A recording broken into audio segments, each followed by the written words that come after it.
Listen up, hear me and hear me clearly. A new announcement has shaken the world. Pope Leo Roman XIV is here, but this is not just about politics. This is not just about a man. This is about prophecy. This is about deception. This is about the end.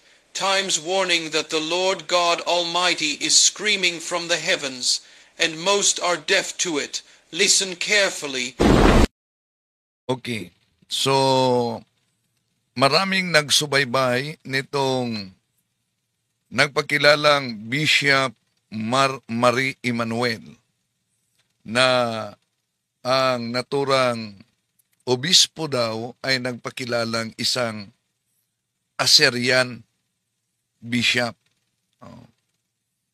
Pero alam niyo ba mga kapatid na may isang obispo din sa Assyrian Church of the East ang nagsasabing hindi tunay na bishop at nagplanong sampahan pa ng kaso itong si Marie Emmanuel na ang tunay pangalan ay Robert Eslemon dahil sa paggamit ng Assyrian Church of the East na di naman siya kabahagi nito.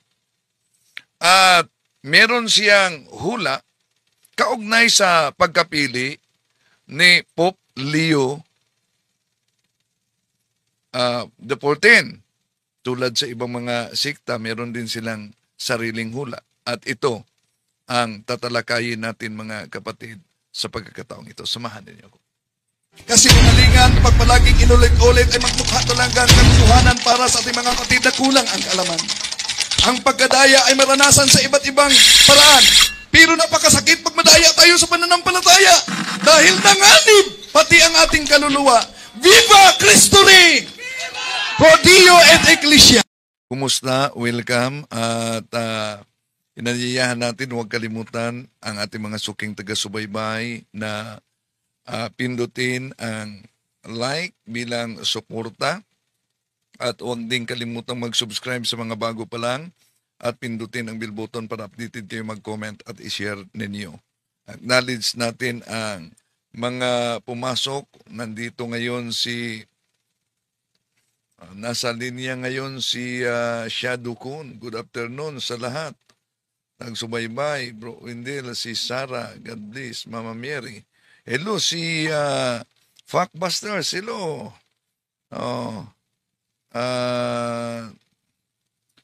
Si Fuckbusters, Bro Wendell, congratulations dahil nanalo ang kapatid ni Cesar Sinita na si Rodante Marcolita, ang may house bill sa anti-crucifix, no? So, si Nara Ompok, huwag niyong kalimutan mag-subscribe din sa Fuckbusters, ha? Kita-kita tayo, Kaburnok, ngayong 24-25 dyan sa Cebu. So, sa lahat ng mga kapatid na sumusubaybay sa ating live streaming, welcome po. At sa ating Facebook page, wala pa. So, sa pagkakataong ito mga kapatid, ating tatalakayin itong hula. May medyo hula si Marmare na ano daw. Listen up, hear me and hear me clearly. A new announcement has shaken the world. Pope Leo Roman XIV is here, but this is not just about politics. This is not just about a man. This is about prophecy. This is about deception. This is about the end. Time's warning that the Lord God Almighty is screaming from the heavens, and most are deaf to it. Listen carefully. Okay. So, tatalakayin natin ito mga kapatid, punto por punto. No? Si kapatid na Erlinda Lapay, maayong hapon, watching from Makati. Okay, simulan na natin ang pagtalakay punto por punto. Listen up, Hear me and hear me clearly. A new announcement has shaken the world. Pope Leo Roman XIV is here, but this is not just about politics. Una, ito umano ang nag-shake mismo sa buong mundo yung pagpili ni Pope Leo XIV. Una, talagang sinosurpresa tayo sa banal na espiritu, no? Na ang kombinasyon sa tradisyon at ang grabing progresibo sa social issue ay umupo bilang Pope Leo XIV. At napili siya Mayo 8, ito'y piyesta sa aparisyon ni Saint Michael. Na si Saint Michael ay patron ni Pope Pius XIII. Na si Pope Pius XIII noong taong 1884 ay pinikitaan siya ng aparisyon, mga kapatid. Alam niyo ba ano ang aparisyon?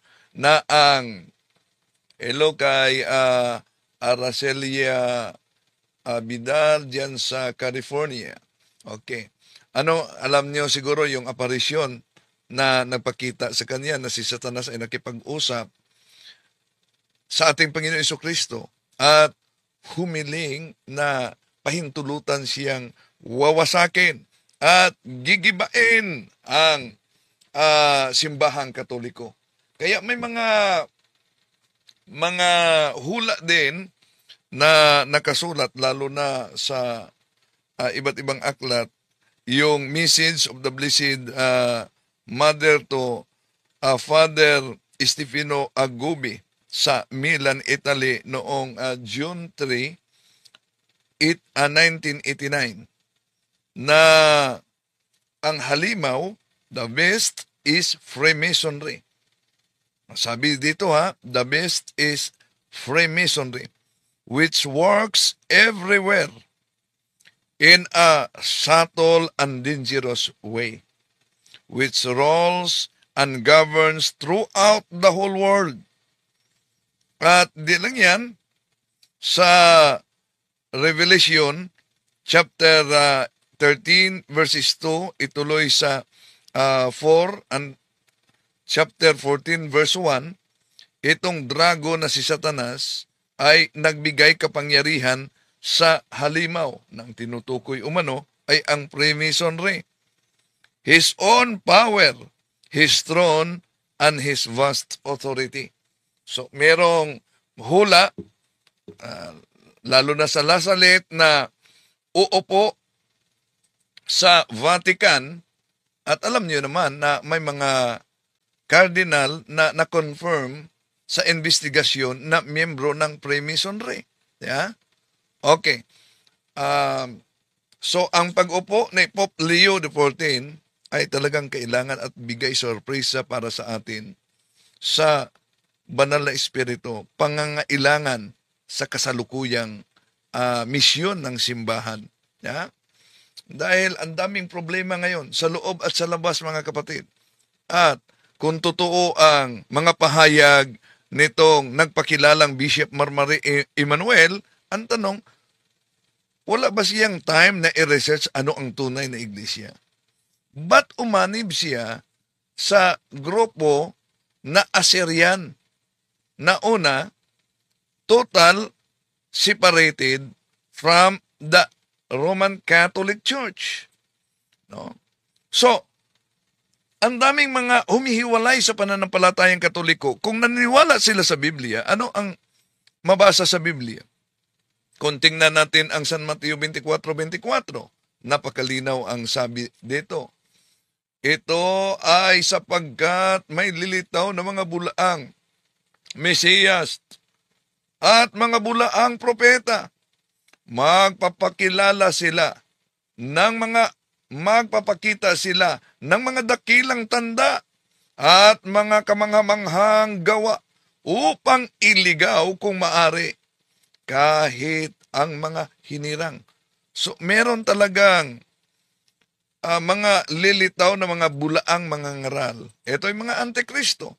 Ang tanong, kung sundin natin ang mabasa diyan sa Biblia, lalo na sa Protestante, pag sinabing Antikristo, ano po ba itong grupong ito kung ang batayan natin ay ang mismong nakasulat sa Biblia, mga kapatid?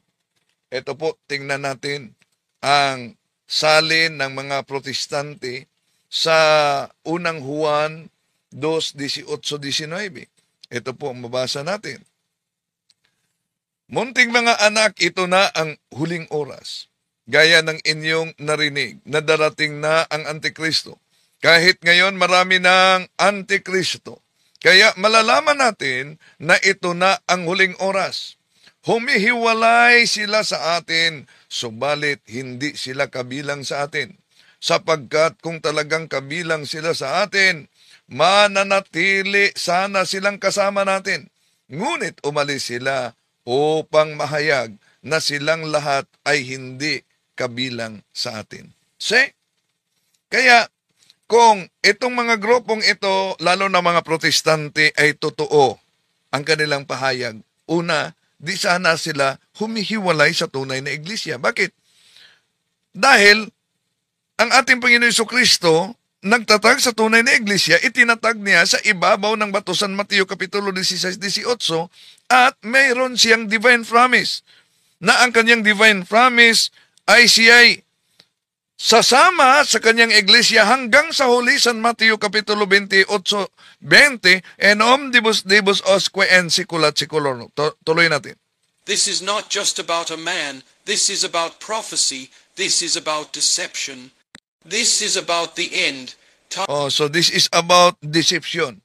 Kaya mag-ingat talaga tayo sa mga deception, no? Dahil yung mga deception na ito, mga pandaraya ay pwedeng maranasan natin sa iba't ibang mga paraan. Pero alam niyo mga kapatid, delikado pag madaya tayo sa pananampalataya dahil nanganib pati ang ating kaluluwa. So, etong si Marmarena Dinison din sa Assyrian Church, no? At napakilalang bishop, kung talagang ni-research niya, magaling siyang mag-research, lalo na sa pagsagot sa mga Muslim, no? Kaya nga inaatake siya habang ng isang extremist na Muslim habang nag-live siya. No. Okay, tuloy natin. So, wala ba silang pagkataon na i-research talaga ang tunay na iglesia para di madaya? Okay, tuloy natin. That the Lord God Almighty is screaming from the heavens, and most are deaf to it. Listen carefully. Tama. Sa dami ng mga schismatic ngayon, sa dami ng mga sikta ngayon, anong sabi ng ating Panginoon sa Juan Kapitulo 17:17? Yun, screaming from heaven talaga. Sanctifica eios en veritate, soermo toos veritas est. Okay, tuloy natin. This is not a time for distraction. Na magiging isa sila. Ito din ang gospel natin ngayon. Magiging isa sila tulad ng ating Panginoon Jesucristo at ang Ama ay isa. This is not the hour for entertainment or spiritual laziness. Tama. Hindi talaga ito panahon ng entertainment at laziness. Dahil yung pagka-lazy talaga mga kapatid ay lukewarm yan. At Revelation chapter 3 verse 16, because you are not hot, neither cold, nor hot, I will spit you out in my mouth. Okay, tuloy natin.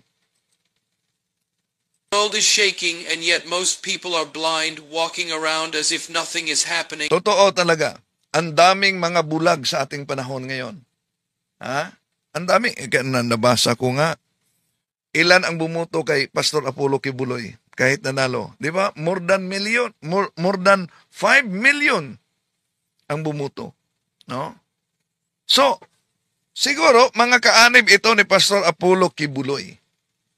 At naniniwala sila sa self-proclaimed appointed Son of God. Oh. And then, hindi lang yan. Ilan ang mga umanib sa siktang tatag lamang ng tao? Ang dami pa. No?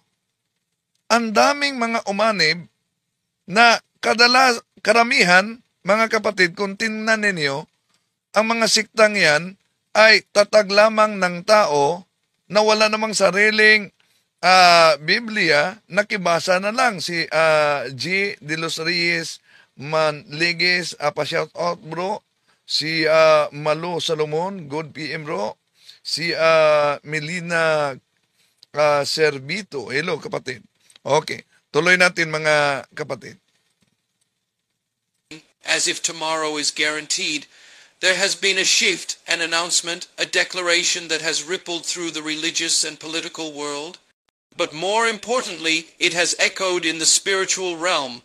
The unveiling of a new global religious leader is not just a political change.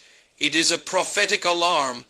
The earth is rumbling with... Una, kung tingnan natin ang hula sa Biblia, may hula talaga. No? Ito ang mga iniasahang na bad mobs para sa Holy Spirit. Sabi ni Archie. Una, kung tingnan natin ang hula talaga sa Daniel Kapitulo 2, versikulo 44, napakalinaw ang sabi sa Daniel 2:44 mga kapatid. No? At kung tingnan natin sa footnote diyan, basahin muna natin ha, Daniel Daniel Kapitulo 2:44. Ito mabasa natin. Sa panahon ng mga haring iyon, ang Diyos sa kalangitan ay magtatag ng isang kahariang hindi maibabagsak kailanman, ni masasakop ni numan. Dudurugin nito at ganap na wawasakin ang iba pang mga kaharian at mananatili ito magpakailanman. Daniel 2:44, ang Diyos mismo ay magtatag ng isang kaharian na hindi maaagaw, hindi maibabagsak kailanman. Ano ba yung kaharian yan? Tingnan niyo sa footnote ng Dewey Version. Mabasa ninyo, the kingdom of God, which is the Catholic Church, that cannot be destroyed. Sandali, may nabasa ako dito sa Jake Ferrer. Sabi niya, tanong ko, Bro Wendell, hindi ba binago ni Jesus ang tura ngayon sa Matthew 5:17? Do not think that I have come to abolish the law of the prophet. I have not come to abolish them, but to fulfill them. So, ituloy pagbasa, no? Ang San Mateo, Kapitulo 5:17. Ano po ba ang mabasa diyan sa San Mateo? Ito babasahin natin. Tuloy natin pagbasa. Mateo 5:17. Tuloy sa... Okay, ito. Ito po ang mabasa natin, kapatid. Sa Mateo, ito ginagamit kasi ng mga Seventh-day Adventist din. Huwag ninyong akalaeng narito ako upang ipawalang bisa ang kautusan at ang mga propeta. Narito ako, hindi upang ipawalang bisa ang mga iyon, kundi upang tuparin. Sabi dito sa 18, Tandaan ninyo. Sabi dito, maglaho ang langit at ang lupa, ngunit ni isang tuldok o kodlit man ng kautosan ay hindi mawawalan ng bisa hanggat hindi matutupad ang lahat. So, ano daw? Hanggat hindi matutupad ang lahat. Now, sino bang katuparan sa lahat kung tingnan natin ang banal na kasulatan, mga mahal na kapatid? No? Okay. Ang ating Panginoong Hesus, nagsabi siya sa Lucas Kapitulo 16:16, ang kautosan ni Moises at ang sinulat ng mga propeta ay may bisa hanggang sa pagdating ni Juan na taga-bautismo. Kailan daw kailan ang hangganan? Lucas 16:16, ang kautosan ni Moises at ang sinulat ng mga propeta ay may bisa hanggang sa pagdating ni Juan na taga-bautismo. Buhat noon ay ipinangaral na ang magandang balita tungkol sa kaharian ng Diyos. At ang lahat ay nagpupumilit sa pagpasok dito. Ngayon, tingnan natin sa history.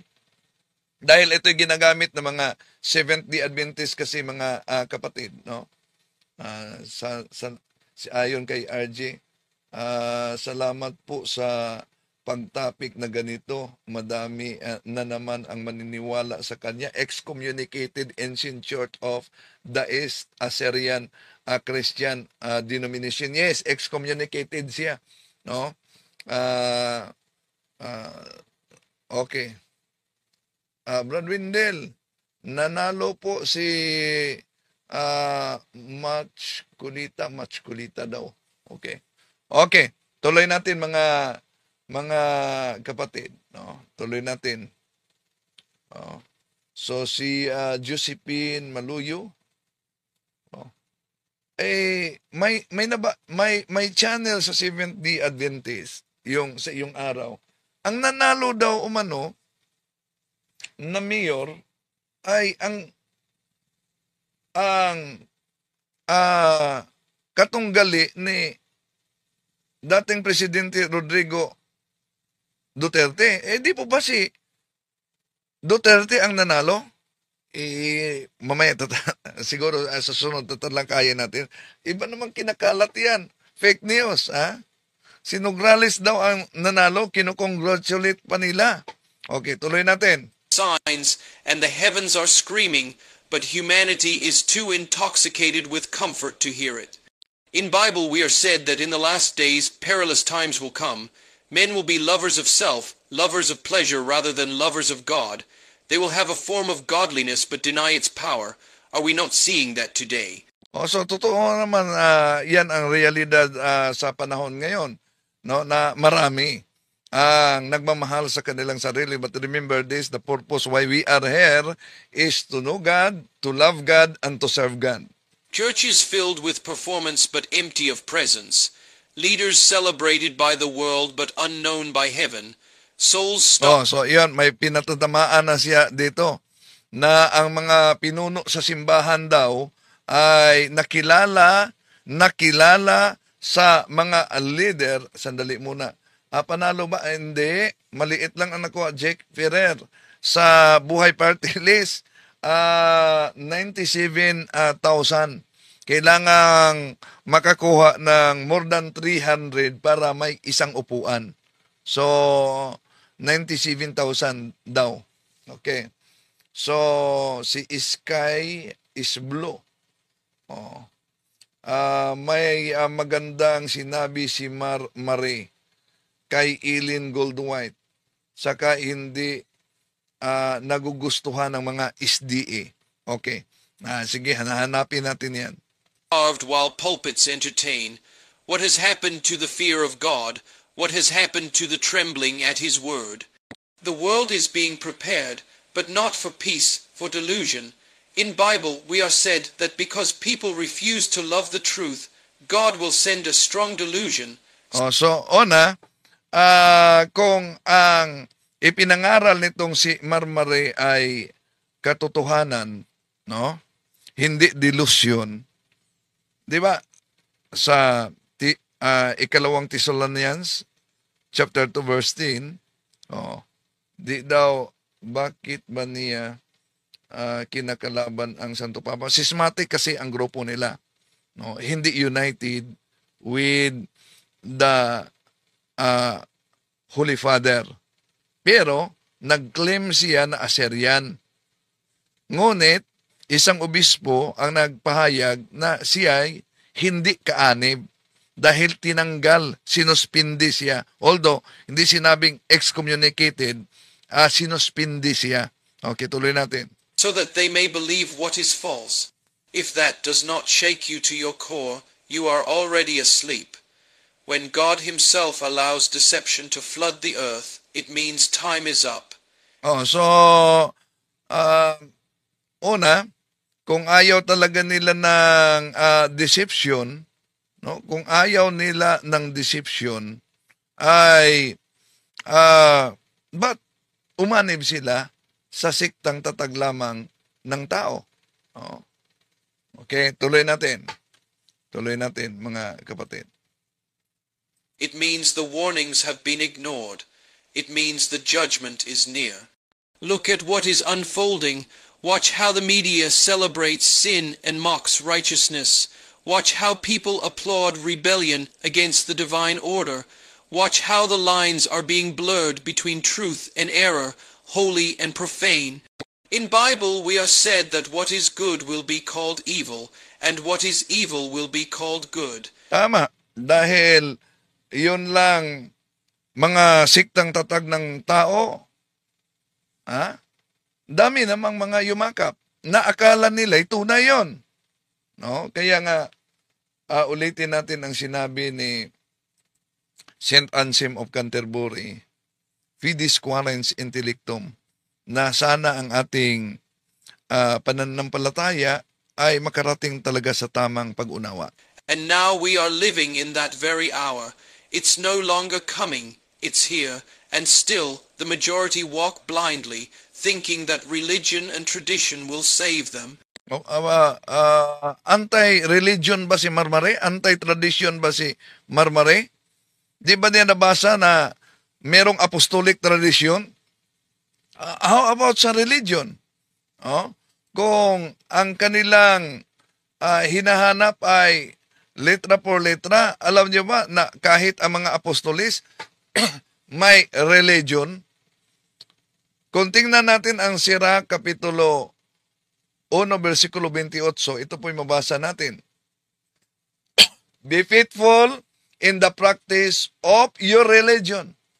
When you worship the Lord, do it with all your heart. At ang sabi niya, may mga tao o manong naniniwala na ang relihiyon ay makapagligtas kahit ang tradisyon. No? Ang tradisyon ay nasa Biblia yan. Ang mga apostoles, meron silang religion. Asan mabasa na meron silang religion? Tingnan natin sa Biblia. Ito, 1 Timothy chapter 3 verse 16. Ito mabasa natin. Without any doubt, the mystery of our religion is great. He was revealed in flesh, vindicated in spirit, seen by angels, proclaimed among the Gentiles, believed throughout the world, taken up in glory. So, ang mga apostoles ay may religion. So, ngayon, dahil may religion sila, ito bang religion ng mga apostoles ay di makapagligtas? Kaya anong babala kung tingnan natin ang Holy Bible, Bible in Basic English na translation sa 1 Peter chapter 4 verse 18. Ito po ang mabasa natin, mga kapatid. And it is hard for men, for even the good men, to get salvation. What chance has the man without religion or the sinner. O see, kung mahirap daw maligtas ang mga taong mabuti, ano pa kaya yung mga taong walang relihiyon? Kaya kailangan talaga na tayo ay nasa tunay na relihiyon. Bakit nasa tunay na relihiyon? Ang dami namang mga pirated ngayon. Kung tingnan natin at balikan natin, mga mahal na kapatid, ang salin, dahil karamihan kasi sasabihin na dapat mabasa sa Biblia, letra por letra. Kaya ginagamit natin ang iba't ibang salin, although hindi tayo katulad sa ibang sikta na Bible alone. Ano ang mabasa sa Bible in basic English? Ito po ang mabasa natin. If any man gives different teaching, not in agreement with the true words of our Lord Jesus Christ, and with the teaching which is in agreement with true religion, he has an over high opinion of himself, being without knowledge, having only an unhealthy love of questionings and wars of words, from which come envy, fighting, cruel words, and evil thoughts. So, meron talagang tunay na relihiyon. At ang tunay na relihiyon ay magdala ng kaligtasan, mga kapatid, sa bawat isa sa atin. Bakit? Ito po ang mabasa natin sa salin na tinatawag na contemporary English version, mga kapatid. Sa 1 Timothy chapter 4 verses 7 up to 9, ito po ang mabasa natin. Pansinin ninyo. So, ang sabi, don't have anything to do with worthless, senseless story. Work hard to be truly religious. As the saying goes, exercise is good for your body, but religion helps you in every way. It promises life now and forever. These words are worthwhile and should not be forgotten. Yan. Ano daw ang sabi? But religion helps you in every way. It promises life now and forever. Ngayon, alin ang paniniwalaan natin? Yung mga nagsasabing, ang relihiyon ay hindi talaga makapagligtas. Sabi ni Jake Ferrer, tanong ko bro Wendell, isa lang ba ang Catholic sa mundo, Roman Catholic, walang walang Greek Orthodox at Armenian Catholic Church? Pakisagot. Yung Armenian, kasama yan ng simbahang Katoliko. Ang Katoliko kasi kapatid ay Eastern and Western churches. Yung Western churches, yung Roma. Eastern churches ay yun ang Alexandria, Constantinople, Jerusalem, Antioquia, yun ang Eastern churches. At galing sa kanila, may humihiwalay sa 1045. Yun ang Orthodox ni Michael Cerrelius. Pero merong mga nanatili pa hanggang ngayon. So, Byzantine, Constantinople, yun. Nananatili pang in communion with the Holy Father. Pero yung kay Michael Cerrelius, due to the theological and political issue, humihiwalay sila 1045 Anno Domini. Okay, tuloy natin. Let me tell you clearly, no religious title, no global institution, no man sitting on a throne of human honor can replace the lordship of Jesus Christ. In Bible, we are... Totoo naman yan, pero tandaan natin na ang kaharian ng ating Panginoong Jesucristo, ang iglesia ay kaharian ng ating Panginoong Jesucristo. Na hinulaan na sa Daniel 2:44. At tandaan natin, sinabi nga ng ating Panginoong Jesucristo, Lucas Kapitulo 22, versikulo 30. Ano sabi niya? So that you may eat and drink at my table and my kingdom, and sit on thrones, judging the 12 tribes of Israel. Yun ang iglesia ng ating Panginoon Jesucristo. Maliban na ito'y iglesia, magiging kaharian. Kaya walang katuparan, mga kapatid, na maliban na si iglesia, siya estado, ang simbahang Katoliko lang. At ang katuparan sa Daniel 2:44, ano ang sabi sa Daniel 2:44? Na ang Diyos ay magtatag ng iglesia na hindi maibabagsak ni man ni ang kanyang kapangyarihan ay maagaw sa sino man. At magwawasak ito ng kaharian. Ano pa mga kahariang winasak ng simbahang Katoliko? Walang iba. Kaharian ng mga pagano. Kaharian ng Pagan Roman Empire. Kahit na ang kaharian ng komunista.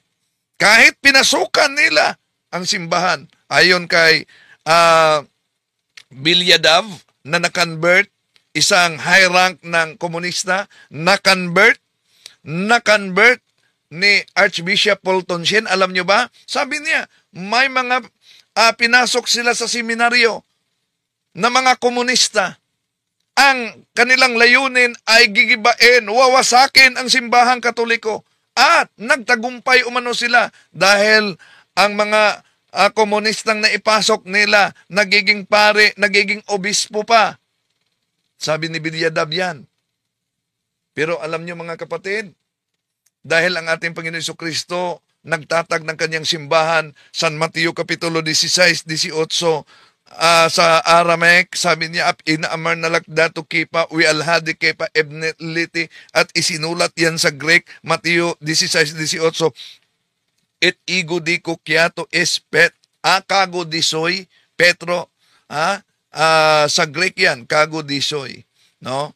At sa Latin, et igo di kukiato is Petros, et soperham Petram idipicabo iglesiam yam, na itatag ang simbahan sa ibabaw ng bato.